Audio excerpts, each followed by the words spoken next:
今までの人生を振り返って何か変えたいなって思うことってありますか？人生ってなんて虚しいんだ、もっと素晴らしいものなんじゃないか。でも実際は虚しいものでした。虚しいんだったら今楽しく生きることが大事なんじゃないか、そのように思っていったんですね。今までの人生を振り返って何か変えたいなって思うことってありますか？私の人生はとても楽しく、また充実して毎日が目的を持って過ごすことができています。もちろん全ての時にいつもそうだったというわけではありません。中学2年生で初めて付き合った彼女がいました。でその子と高校生上がった時に高校が分かれたんですが、高校が分かれても一緒だよ、そう約束して高校生に入ったんですけれども、好きな男の子ができた、そのように言われて関係が終わりました。恥ずかしい話ですけど、その時は本当に辛くて、もう死んでしまいたいと思っていました。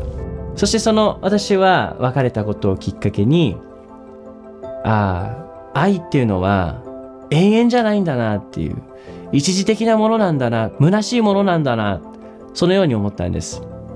そして人生って虚しいんだったら今楽しく生きることが大事なんじゃないか、そのように思っていったんですね。で、高校はバンドに入って友達と楽しく毎日を過ごしていました。大学に入ってからは仲良くなれる友達がいませんでした。そういったこともあり、お酒だったりタバコだったり一夜限りの女性の関係を持つことで自分自身を満たそうとしてました。その時は、その瞬間はとても生き生きして満たされた感じを得たんですけれども、次の日にはもう空っぽになっているのを覚えてます。もうなくなってるっていう感じを得ていたんですね。その時に思ったんです。人生ってなんて虚しいんだって、もっと素晴らしいものなんじゃないか。でも実際は虚しいものでした。ある日友達がバンド演奏に連れて行ってくれたんです。そのバンドが歌っていた歌の歌詞が愛についてだったんですけど、その歌詞の内容が私の心の奥底に刺さったんですね。主は両手を広げて、決してあなたを裏切らない、決してあなたを見放さない、そのような言葉だったんです。その言葉が私の心に奥底に届いていったんです。そして分かったのが、これが私の人生にかけていた真実の愛だったんだって、そこに気づいたんですね。無条件に愛してくださるイエスが私を両腕で包んでくださるのをリアルに感じたんです。もし神様がいたとしても、そんな私なんて興味ないと思ってました。私なんて関係ないって思ってたんです。でもイエスは私と関係を持ちたい、愛の関係を持ちたいんだ、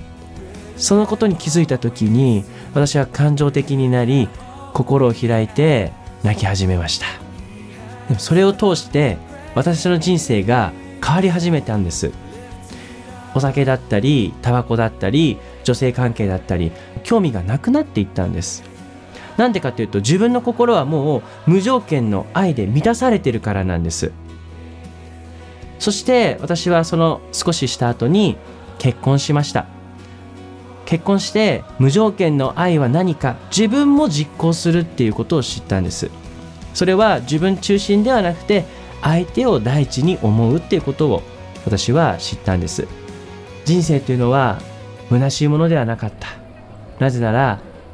イエス様が必ず私たちを満たしてくれるからです。私はこの愛を皆さんにお伝えしたいし、皆さんにも聞いてほしいなと思っています。これが私の人生を変えたグッドニュースです。